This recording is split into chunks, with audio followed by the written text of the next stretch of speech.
Amen. Est-ce qu'on peut acclamer encore le Seigneur?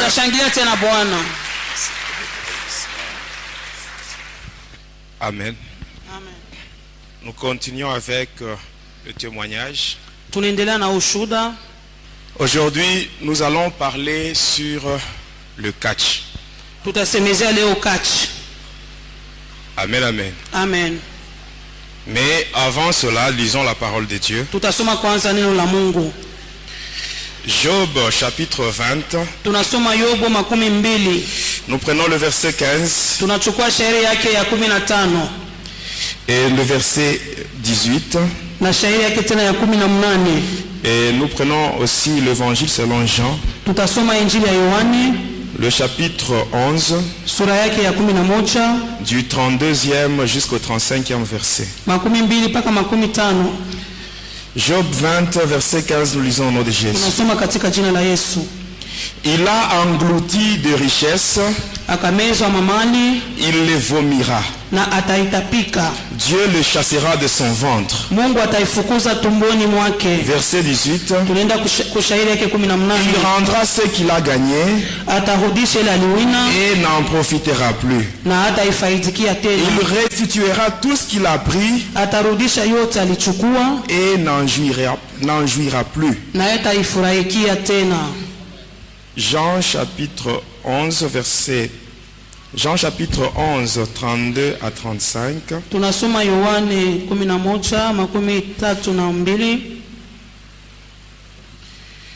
Lorsque Marie fut arrivée là où était Jésus,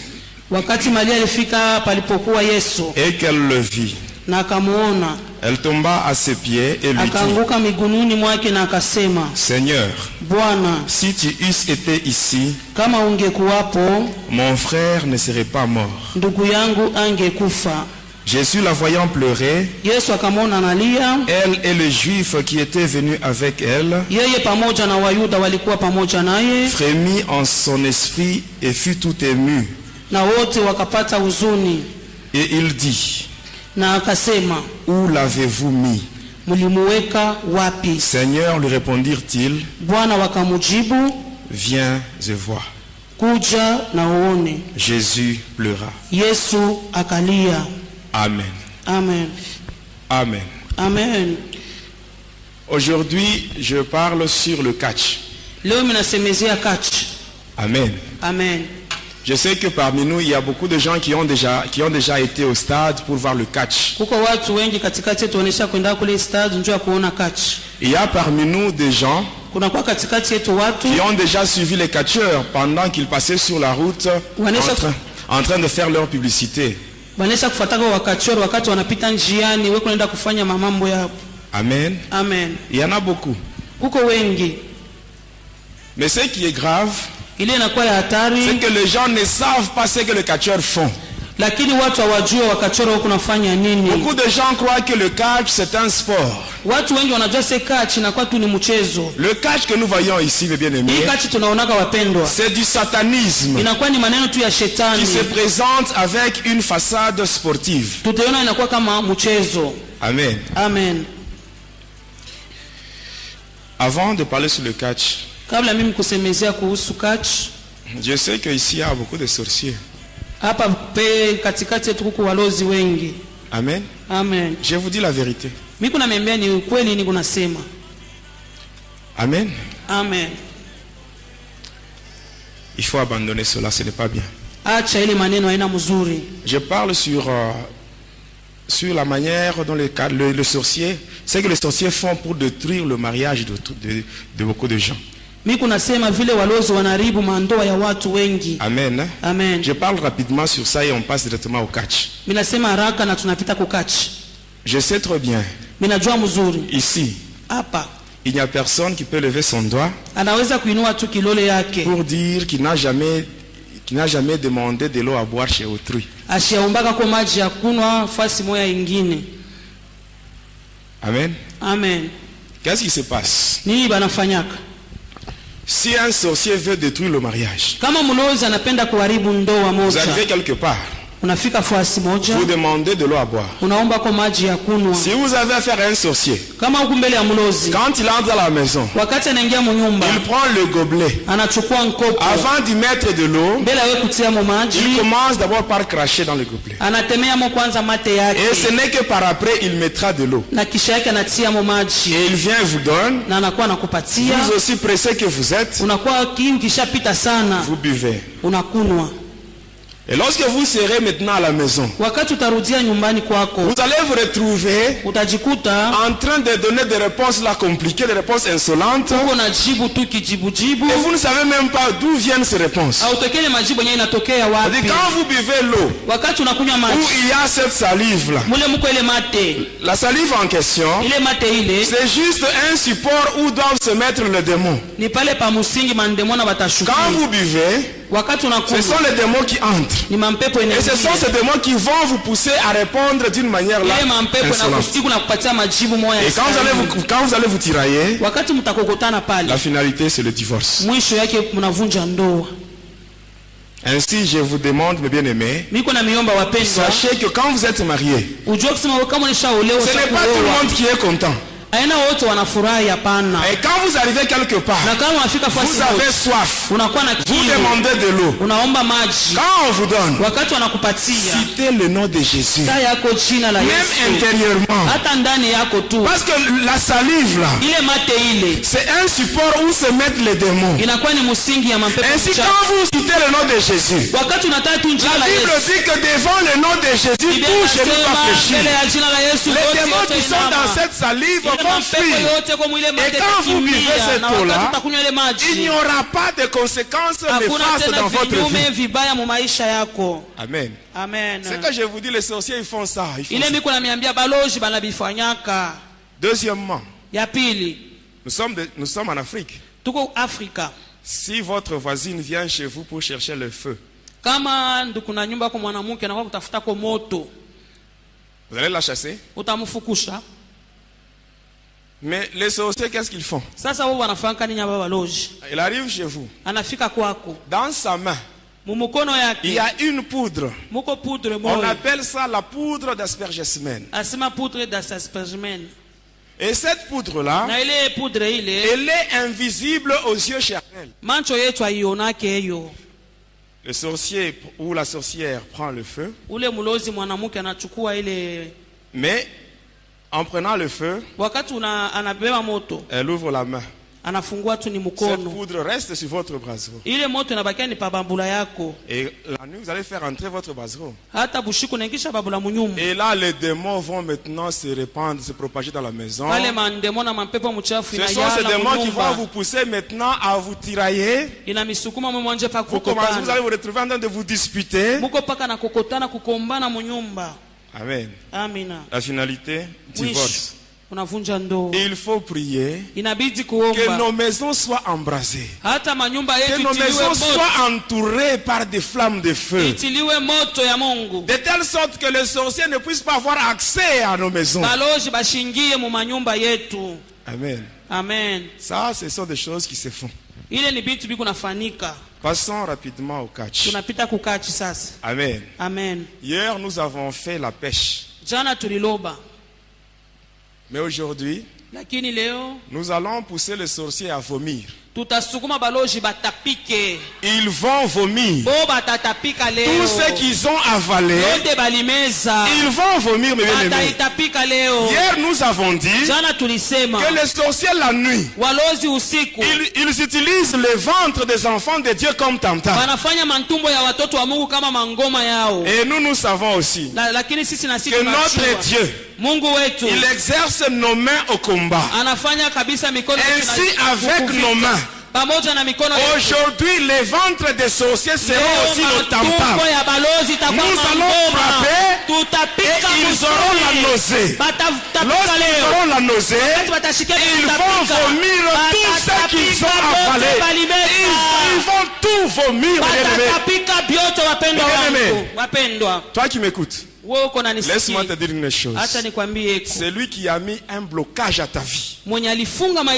lui-même il va enlever ce blocage aujourd'hui au nom de Jésus. Quand Jésus est arrivé au sépulcre de Lazare, il a dit ôtez la pierre. Les mêmes personnes qui avaient placé la pierre, ce sont ces mêmes personnes-là qui avaient enlevé la pierre. Je t'assure aujourd'hui, c'est lui qui a mis une pierre à ta vie, c'est lui qui a mis une pierre à ta bénédiction. Au nom de Jésus, il va l'enlever aujourd'hui. Amen. Jésus-Christ, l'homme de cas grave. Moi je l'appelle l'homme de cas grave. Si je vois ce que Jésus a fait dans ma vie, oh Jésus, l'homme de cas grave, celui qui n'a jamais échoué, mais bien-aimé tel que j'étais, j'étais entré dans 23 églises pour chercher la délivrance. Et on m'avait chassé. On ne voulait plus de moi. J'étais allé dans ma famille. J'ai dit la vérité à mes parents ainsi que mes frères et sœurs. En disant la vérité. Comme le monde n'aime pas la vérité, on m'avait chassé. Et j'étais seul. Je ne savais pas quoi faire. Amen.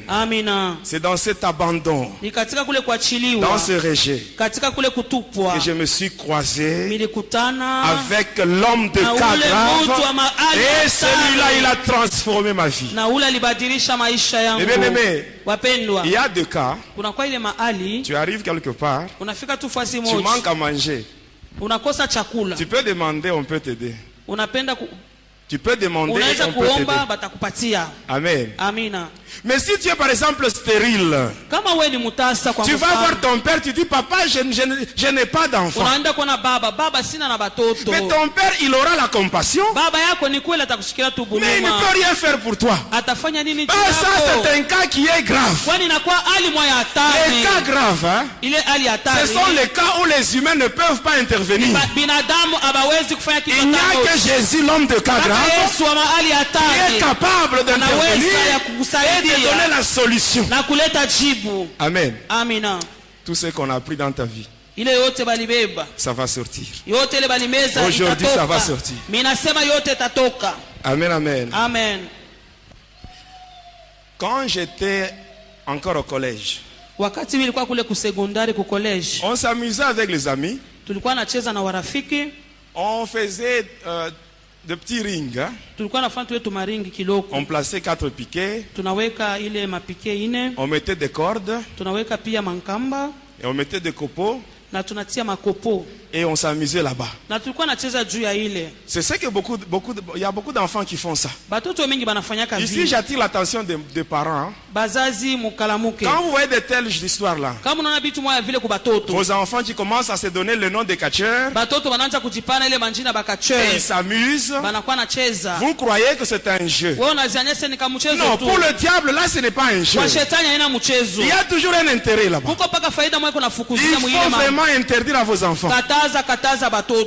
Et quand on faisait ces choses-là, moi j'étais déjà sorcier. Et pendant qu'on s'amusait avec les amis, il y avait beaucoup de gens qui venaient là-bas.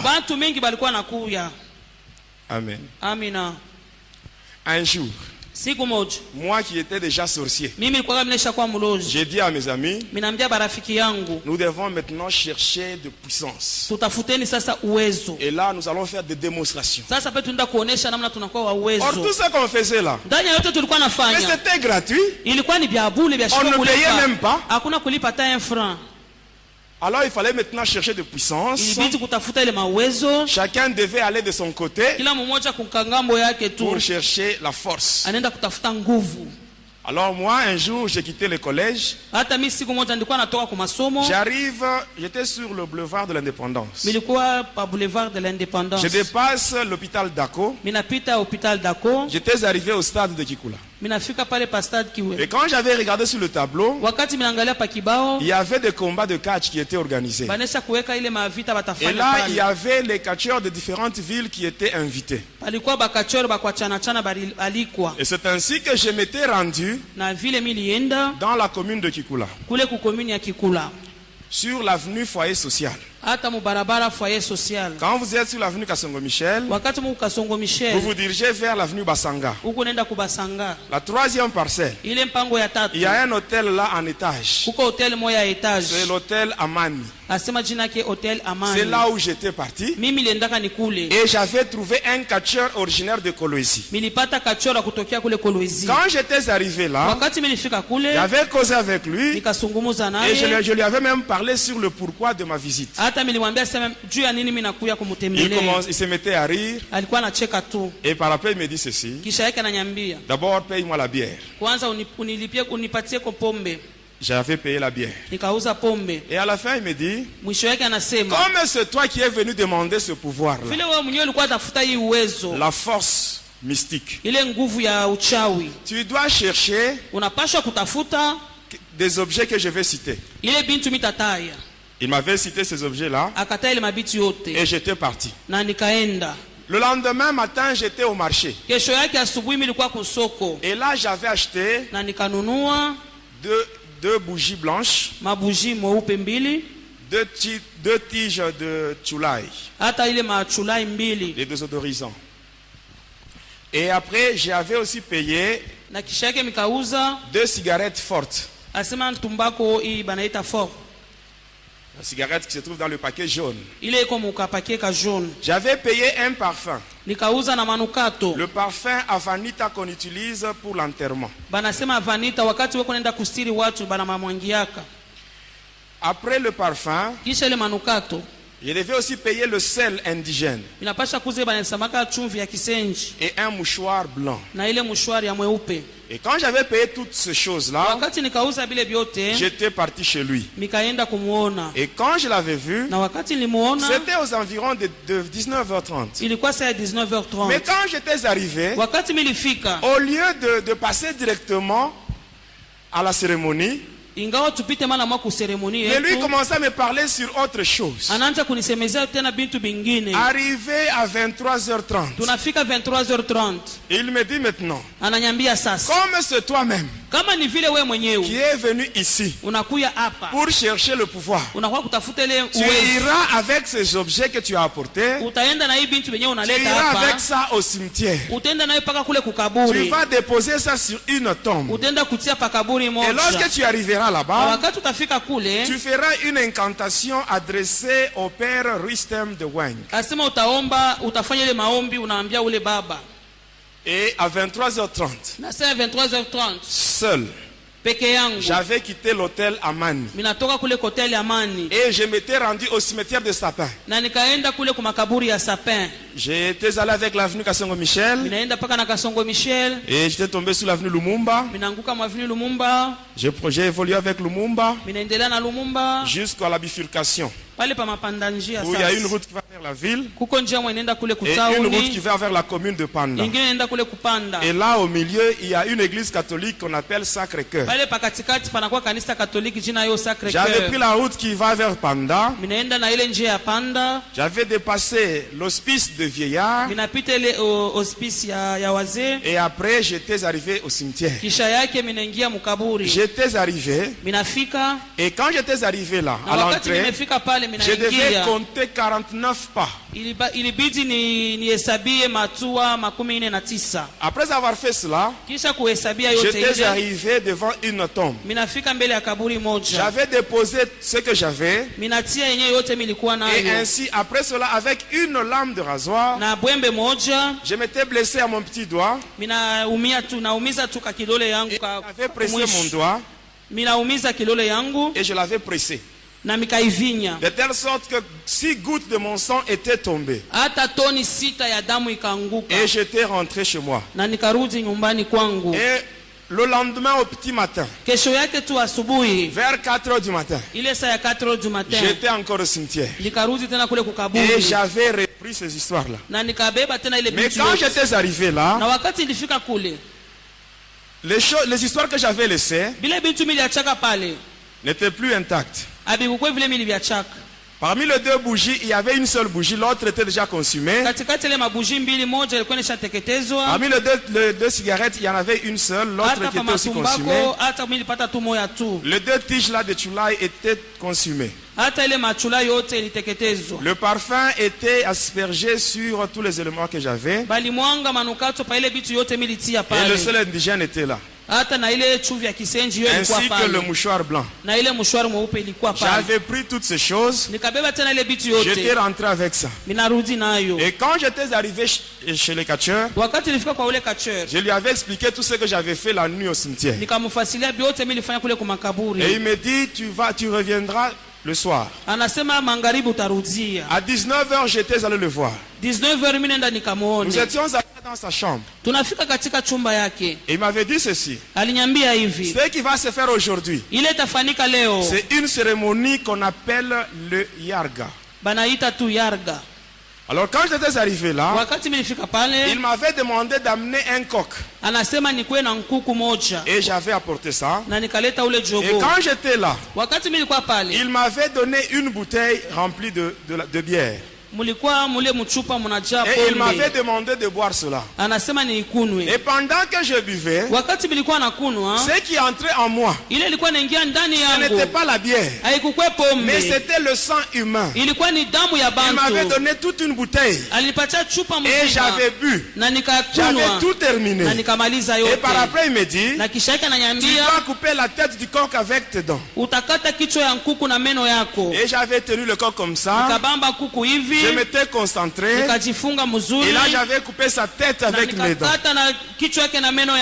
Et par après il me dit ceci. Il me donne d'abord une soutane de couleur rouge. Sur cette soutane-là, il y avait un nom d'un démon qui était marqué là-bas. C'était le nom de Zagam. C'est-à-dire le démon qui a le contrôle de 9 cimetières. Il m'avait dit ceci. Lorsque tu arriveras à la maison, arrivé à minuit, tu te déshabilleras totalement. Et tu mettras sur ton corps cette soutane. Tu feras des incantations. Et après tu te mettras au lit. C'est ce que j'avais fait. Le matin quand je m'étais réveillé, je regarde sous mon oreiller. Il y avait un petit colis. Quand j'avais ouvert, à l'intérieur il y avait une poudre de couleur verte. Et j'avais pris cette poudre là. Et j'étais allé voir le catcheur à l'hôtel. Quand j'étais arrivé là-bas, qu'est-ce qui s'était passé? Il m'avait dit ceci. Comme c'est toi-même qui es venu chercher le pouvoir, la nuit tu iras au cimetière. Et là tu vas déterrer un crâne.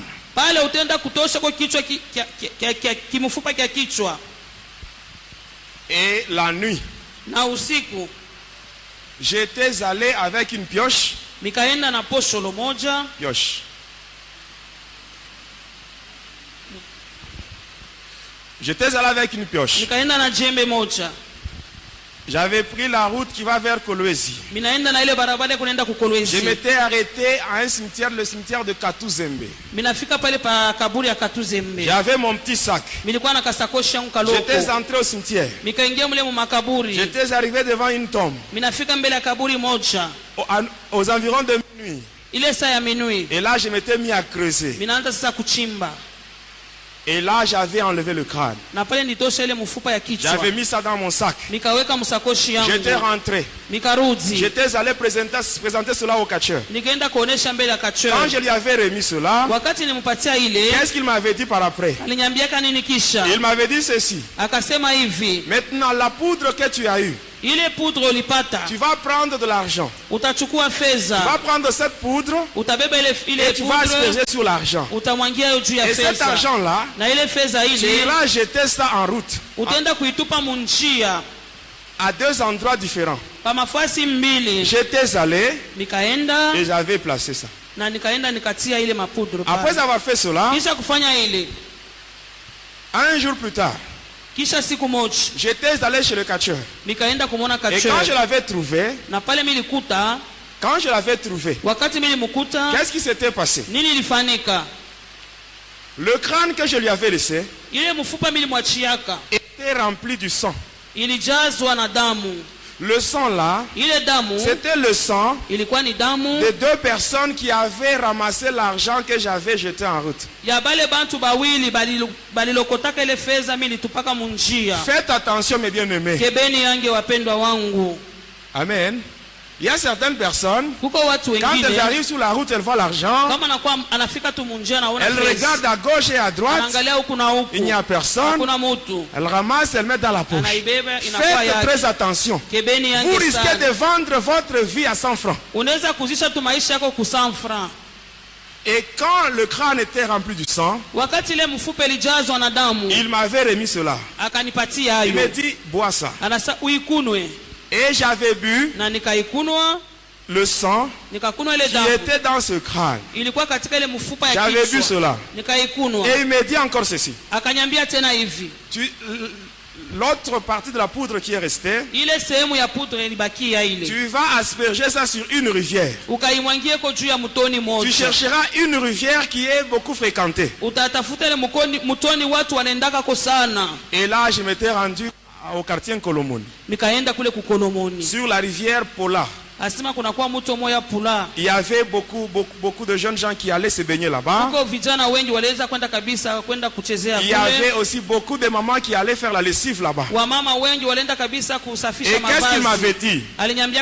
Lorsque tu mettras la poudre, ce sont les esprits. Ce sont les esprits. Maintenant, les gens qui se baignent là-bas, automatiquement, ils seront en contact avec les démons. Les gens qui font la lessive là-bas, leurs habits seront aussi affectés des démons. Et ainsi, les gens qui porteront ces habits, ils vont souffrir. Et pendant que eux seront dans la souffrance, toi, tu auras le succès. Et ce qu'il m'avait dit. Et j'avais mis cette poudre là-bas. Et 2 jours plus tard, il y avait 2 garçons qui étaient morts là. Et quand j'étais rentré chez lui, il m'avait dit ceci. Tu iras toujours à la rivière. Quand tu seras là-bas, tu invoqueras le démon Zagam. Et lorsque tu verras maintenant un tourbillon sur la rivière, tu seras obligé de descendre dans la rivière juste à l'endroit où il y a ce tourbillon. Et ainsi, lorsque tu seras dans le tourbillon, il y aura une créature qui apparaîtra. Dès que tu verras cela, tu fermeras les yeux. Et c'est ce qui s'était passé. À minuit, j'étais allé là-bas. Je m'étais concentré. J'avais fait des incantations. Il y avait un vent violent qui commençait à souffler. Et par après, c'était un grand tourbillon que je voyais sur la rivière. J'étais descendu dans l'eau. J'étais entré dans le tourbillon. Et par après, pendant que j'étais concentré, il y avait quelque chose qui était sorti de l'eau. C'était un hippopotame. Et cet hippopotame là avait 6 têtes. Alors j'étais obligé de l'embrasser. Et je l'avais embrassé. Et par après j'avais fermé les yeux.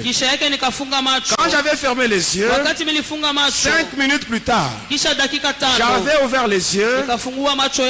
L'hippopotame n'était plus là. Il était entré en moi. Et quand j'étais sorti de l'eau, j'étais devenu très lourd. Et la nuit, donc le lendemain, j'étais parti chez le catcheur. Et qu'est-ce qu'il m'avait dit? Aujourd'hui, nous allons conclure. Et ainsi, quand nous étions dans sa chambre à minuit, qu'est-ce qui s'était passé? Dans sa chambre, il y avait un brasero. Et il y avait le feu. Il avait ouvert son sac. De là, il avait tiré un ossement humain.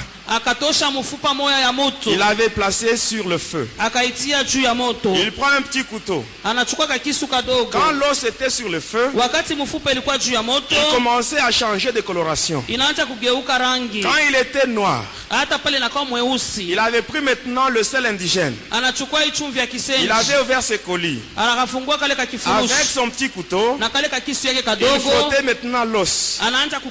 C'était un ossement humain. Et pendant qu'il frottait, il y a une poudre là qui sortait de l'os. Et la poudre tombait dans le colis où il y avait le sel. Et par après, il avait mélangé. Et il me donne. Il dit, tu dois sucer et avaler. J'avais obéi. J'avais tout terminé. Et après, il ouvre encore son sac. Et là, il soutire une peau de jaguar. Il avait mis ça par terre. Il prend le mouchoir que j'avais récupéré au cimetière. Il avait mis au-dessus. Et là, il me demande d'enlever mes souliers ainsi que la chemise que je portais. J'avais enlevé ça. Je m'étais retrouvé pieds nus et torse nu. Et il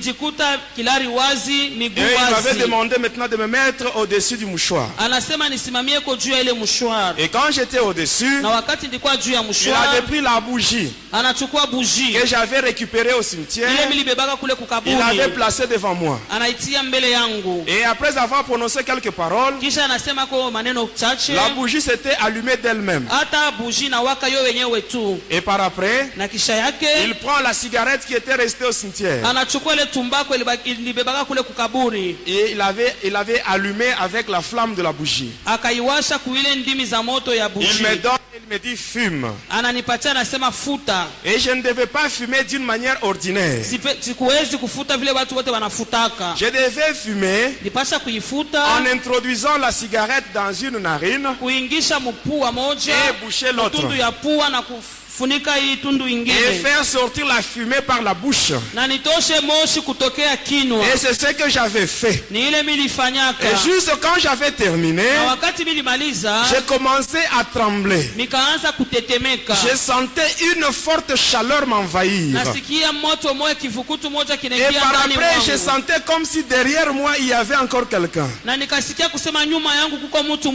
je sentais qu'il y avait quelqu'un qui venait derrière moi. Et cette personne qui venait derrière moi m'avait embrassé par derrière. Et il était entré en moi. Et pendant ce moment, le catcheur, lui, il était devant moi. Dans sa chambre là, il y avait un morceau de bois. Il a pris ce morceau de bois. Il a commencé à me frapper avec ça. Et pendant qu'il me frappait, moi je sentais comme s'il était en train de me gratter. Et par après, même le morceau de bois s'était même brisé. Et après, il avait pris la position de combat. Position de combat. Il m'avait donné 4 coups de machette dans la poitrine. Quand on parle de coups de machette dans le catch, c'est cette partie, l'avant-bras. On frappe au niveau de la poitrine, c'est ce qu'on appelle des coups de machette. Il m'avait frappé à 4 reprises. Et quand il m'avait frappé, je sentais que lui aussi il était en train de me gratter. Je n'avais même pas bougé. Je le regardais. Et là, le catcheur commençait à trembler. Il me regarde. Il dit, en tout cas, toi, tu es une grande personne. Et par après, il me donne le savon. Le savon luxe. On sait le savon luxe. Quand vous regardez bien ce savon là, vous voyez une image d'une dame là. Vous avez déjà vu ça? C'est une dame du monde de ténèbres. Son nom c'est Madame Sophie. Ainsi, quand vous achetez ce savon, avant de vous laver, priez sur ce savon. Amen. Amen, amen. Vraiment, on n'a pas assez de temps.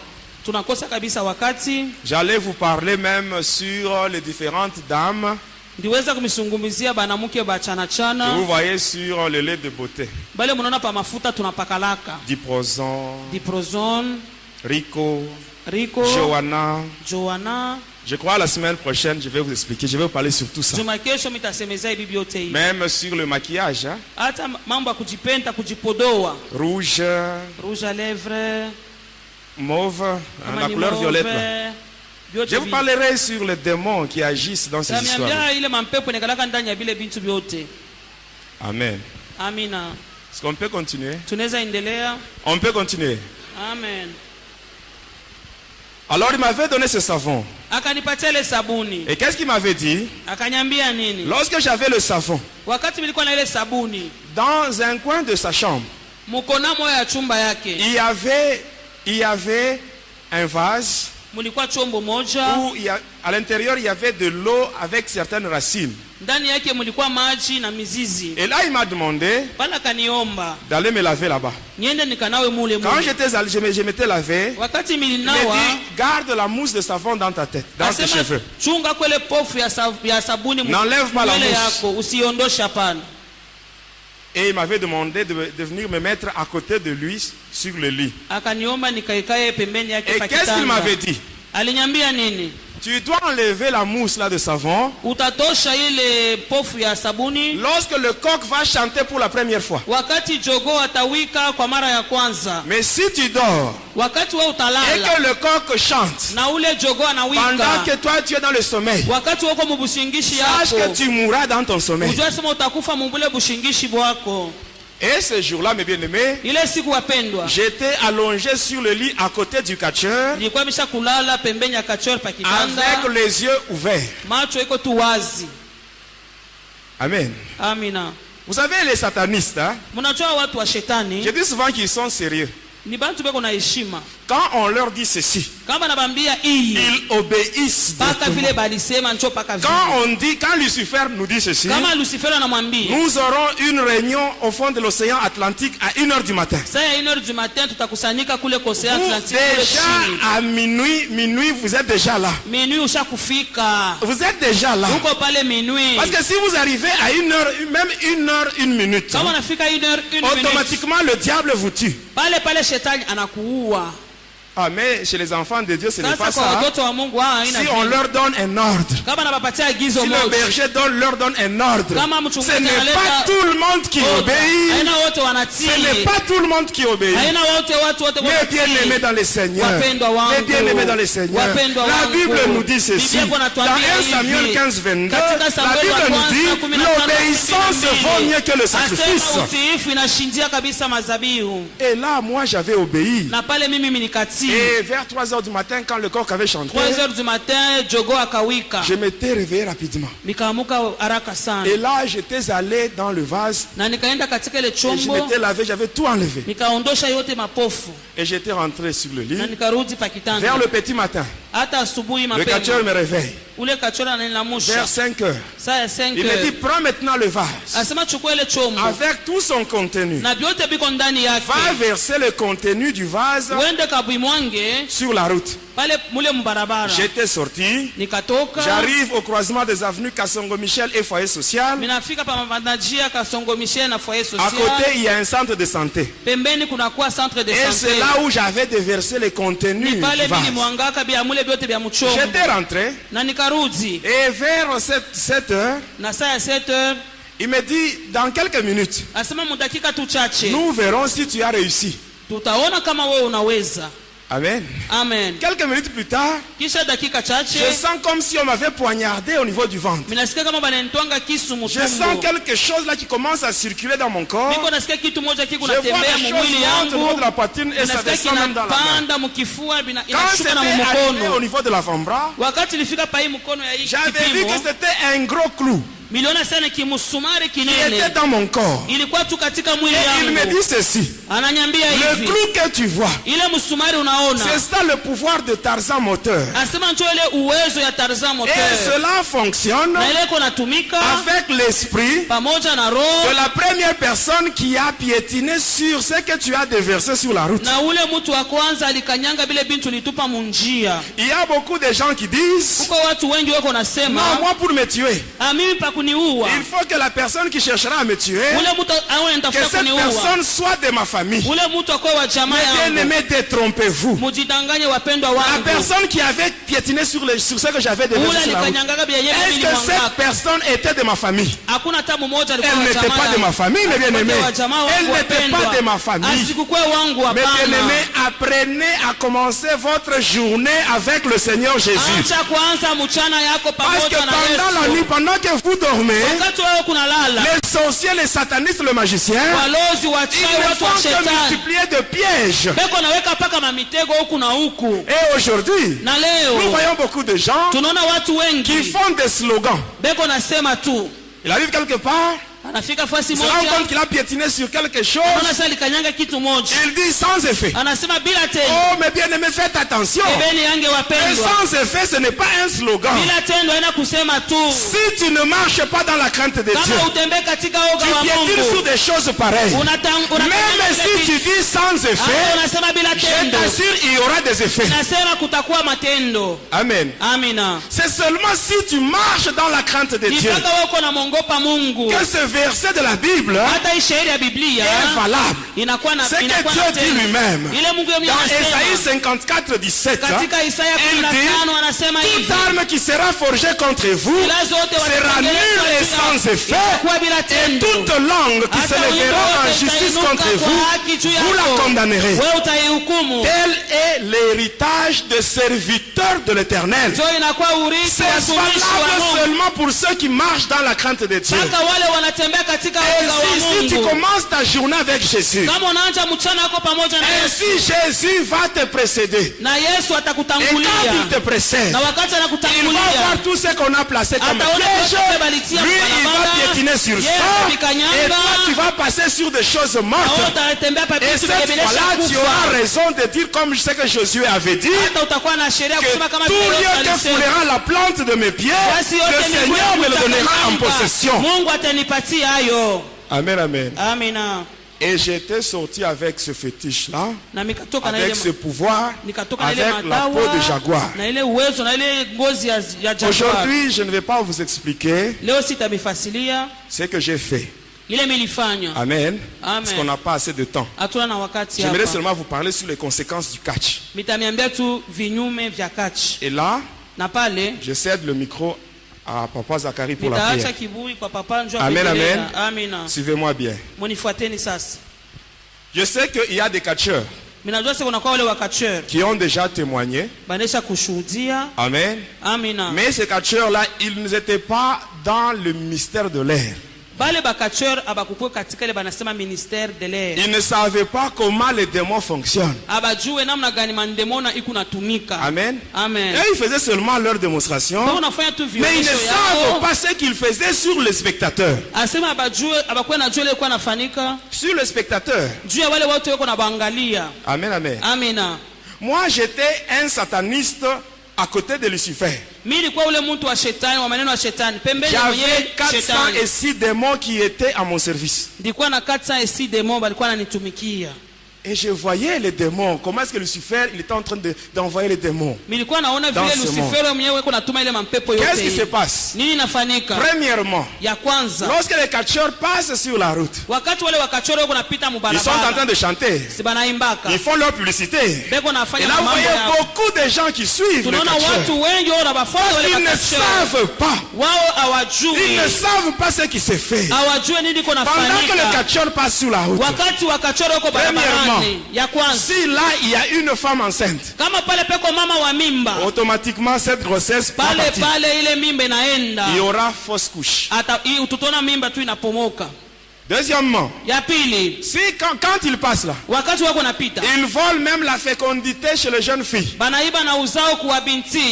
Il y a certaines filles qui se retrouvent stériles hein, parce qu'elles avaient suivi dans leur jeunesse le catcheur. Et quand ils passent, ils prennent même la chance aux filles de se marier. La Bible dit ceci. Dans Ecclésiaste 7:14, la Bible dit, au jour du malheur, réfléchis. Réfléchis. Cherche à connaître l'origine de la situation que tu traverses. Tu peux te mettre à condamner des gens.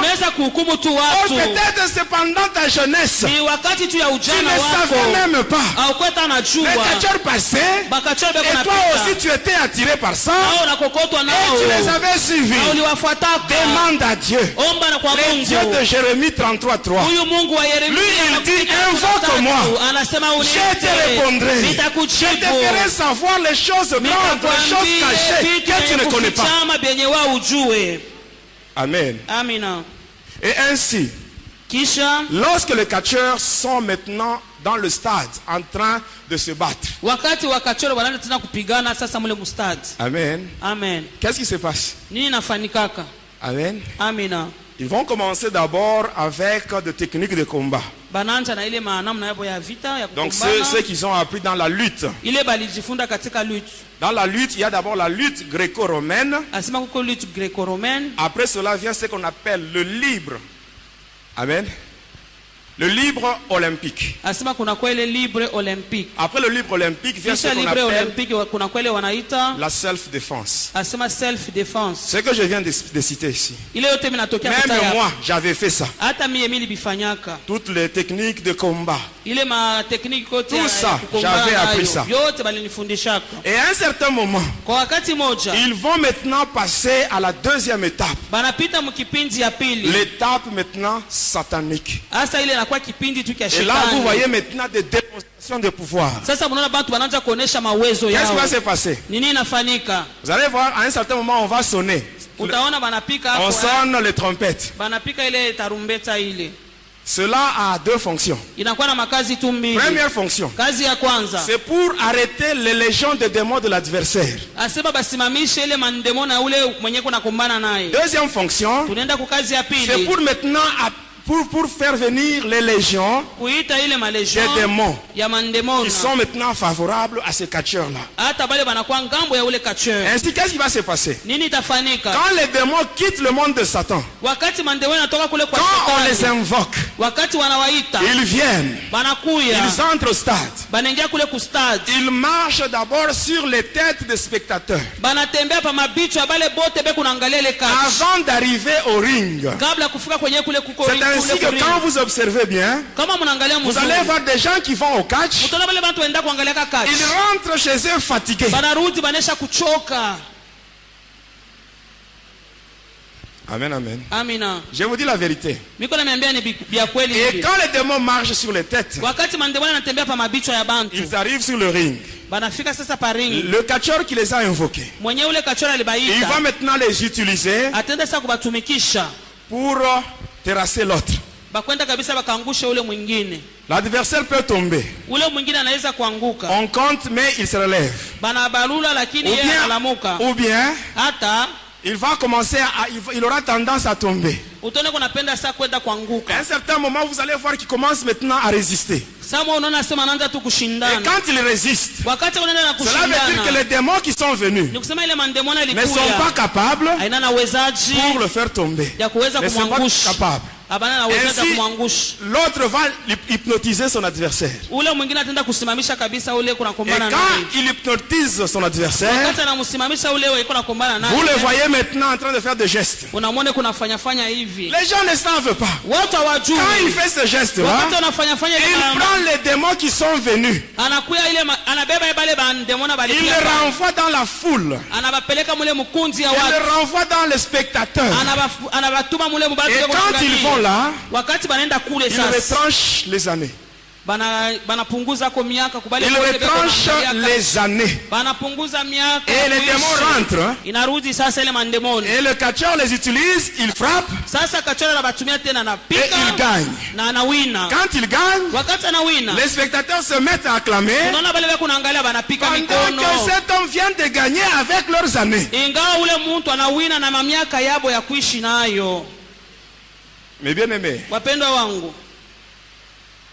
Dieu, Mungu, il n'y a que Dieu seul qui connaît le nombre d'années que nous allons faire sur cette terre. Mais il y a certaines personnes, amen, à cause de ce spectacle-là, le diable a déjà retranché des années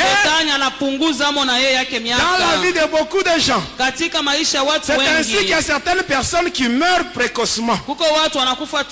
Mais bien aimé, nous savons que tous nous allons mourir. Mais s'il faut mourir, il faut mourir au temps fixé par Dieu et non pas au temps fixé par le diable. Tu es parmi nous. Tu as déjà été au stade. Tu as déjà vu le catch. Tu as déjà vu ça. Il y a des années que le diable a déjà retranché. Peut-être tu es ici. Ce sont tes enfants qui aiment le catch. Peut-être c'est ton mari qui a déjà été au catch. Il y a des années qui ont déjà été retranchées. Regarde, tu as déjà été là-bas combien de fois? Il y a maintenant combien d'années qui te restent? Parce que quand tu vas là-bas pour voir le catch, tu n'es plus dans la présence de Dieu. Tu n'es plus protégé par Dieu. Et là, le diable peut faire tout ce qu'il veut sur toi. Mais ce soir, pour toi qui es venu aujourd'hui, laisse-moi te dire une chose. L'homme de cas grave, il va te retourner les années qu'on a retranchées. L'homme de cas grave, qui est le Seigneur Jésus. Oh, les catcheurs, ils ont volé ta fécondité. Ils ont volé la chance de ton mariage. Ils ont même volé les grossesses que tu avais. Ils ont retranché les années. Ils ont retranché. Mais moi je connais une femme. Une femme qui avait perdu son frère. Son frère Lazare. Cette femme-là était triste à cause de la disparition de son frère. Un jour elle était devant Jésus. Et là elle pleurait. Elle dit à Jésus, Seigneur, si tu eusses été ici, mon frère ne serait pas mort. Mon frère ne serait pas mort. Jésus, il a vu cette femme-là. Elle avait la douleur en elle. Or la Bible nous dit que Jésus, c'est lui qui est l'homme des douleurs. Lui qui est l'homme des douleurs, il se trouve devant une femme qui a la douleur. Alors il prend la douleur de cette femme-là. Ça devient sa douleur à lui. Et là la Bible dit, Jésus pleura. J'aimerais que Jésus puisse pleurer à cause de la situation que tu traverses. Que Jésus puisse pleurer aujourd'hui. Parce que quand Jésus a pleuré, il a dit ceci. Où l'avez-vous mis? Où l'avez-vous mis? Et ce soir, le Seigneur Jésus, il pose la même question aux catcheurs. Où avez-vous mis les années que vous avez retranchées dans la vie de mes enfants? Où avez-vous mis le mariage de mes enfants? Où avez-vous mis la fécondité? On dit à Jésus, Seigneur, viens et vois. On arrive au sépulcre. Jésus dit seulement, ôtez la pierre. Ôtez la pierre. Ces gens-là, c'est eux qui avaient mis la pierre. Jésus leur dit, vous qui avez mis cette pierre, vous devez l'enlever aujourd'hui. Et je t'assure, ceux qui ont mis un blocage à ta vie, ceux qui ont mis un blocage à ta vie, aujourd'hui, au nom de Jésus, ils vont eux-mêmes l'enlever. Ils vont enlever ceux qu'ils ont mis à ta vie. Et Jésus dit ceci, Lazare, sors. Et Lazare était sorti. Comme Lazare était sorti ces jours-là, aujourd'hui tes années vont sortir. Tes années vont sortir. Ton mariage va sortir. Ta fécondité va sortir. Même si on a déjà retranché les années, sache que Jésus, il va remplacer. Il a dit, je remplacerai les années qui ont été dévorées par la sauterelle. Je remplacerai tout ce que les cacheurs ont pris dans ta vie. Jésus va remplacer. Il va tout remplacer. Même ta fécondité va rentrer. Même ton mariage. Tout ce qu'ils avaient volé, ça va rentrer. Tout ce que les sorciers ont avalé, ils vont vomir. Ils vont vomir tout. Et ils vont tout restituer.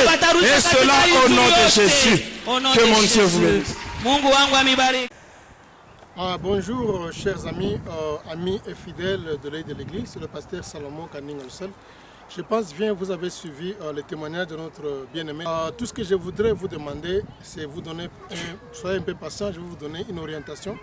Comment vous pouvez maintenant vivre les témoignages après avoir l'écouté. Alors ce qui est vraiment intéressant ici, la première chose, première remarque c'est quoi? Vous allez remarquer les premières caractéristiques ou bien le premier caractère de Dieu c'est l'amour. Vous allez vous imaginer que quelqu'un qui a fait beaucoup de dégâts, quelqu'un qui s'est impliqué dans la racine du satanisme, de l'occultisme, mais Dieu parvient à lui pardonner malgré la multitude de gens qu'il a tués. Alors cela prouve clairement que notre Dieu est amour.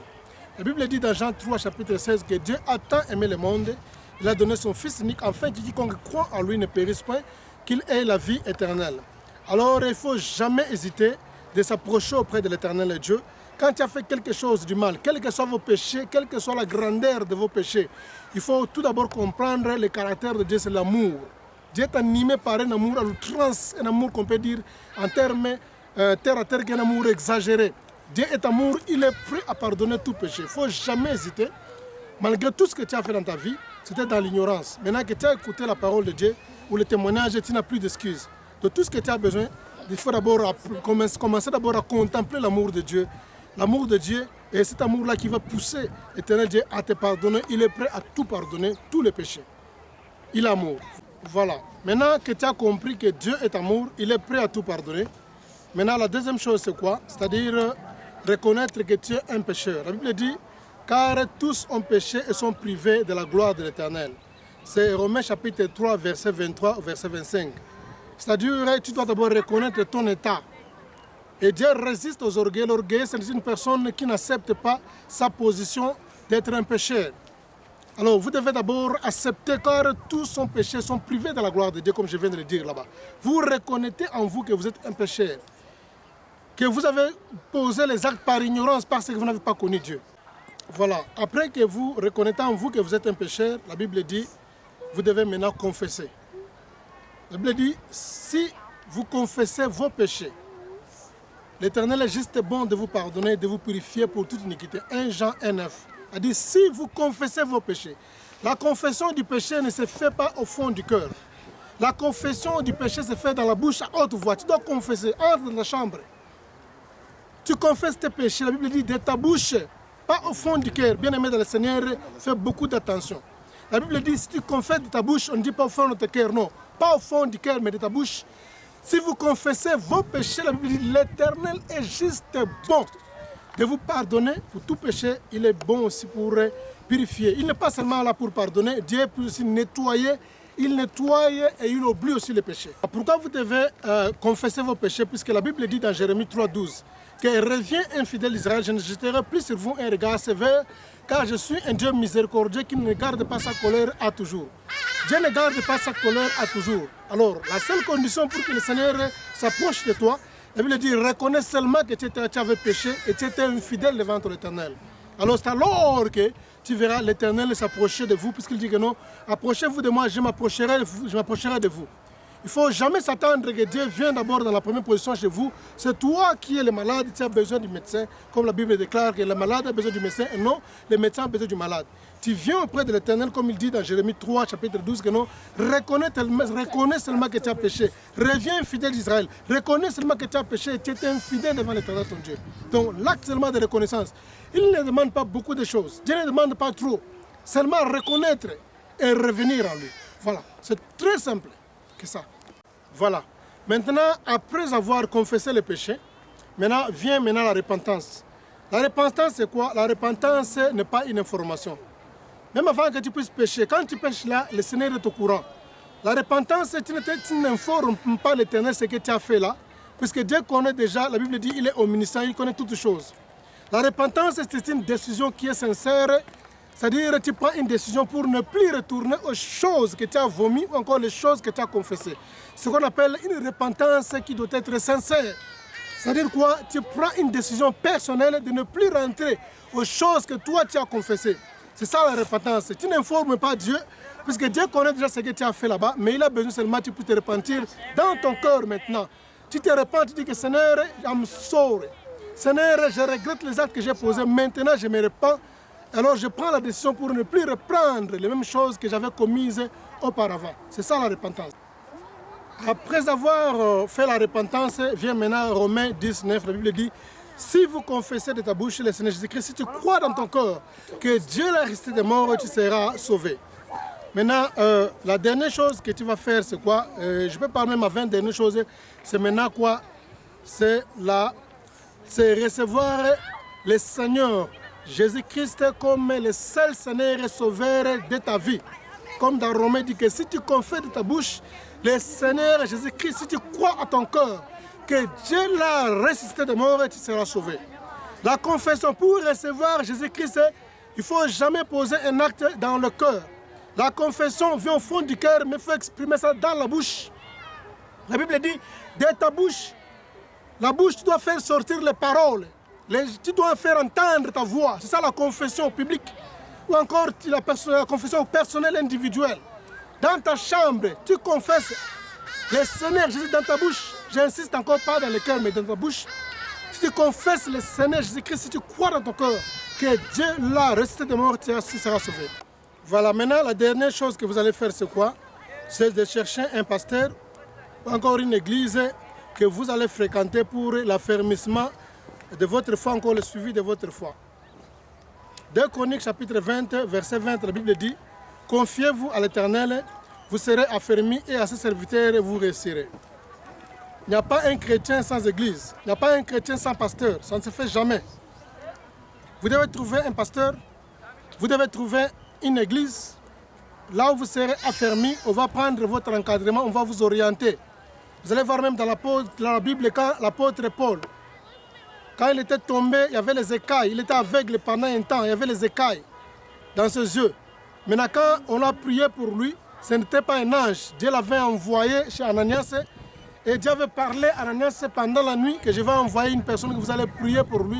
C'est un instrument que j'ai choisi pour dire que non, vous avez toujours besoin d'un pasteur, peu importe que les gens peuvent rencontrer. Sur le pasteur, sur l'église, il y a les vrais pasteurs, il y a les vraies églises qui sont encore là. Alors bien aimé dans le Seigneur, que Dieu vous bénisse abondamment.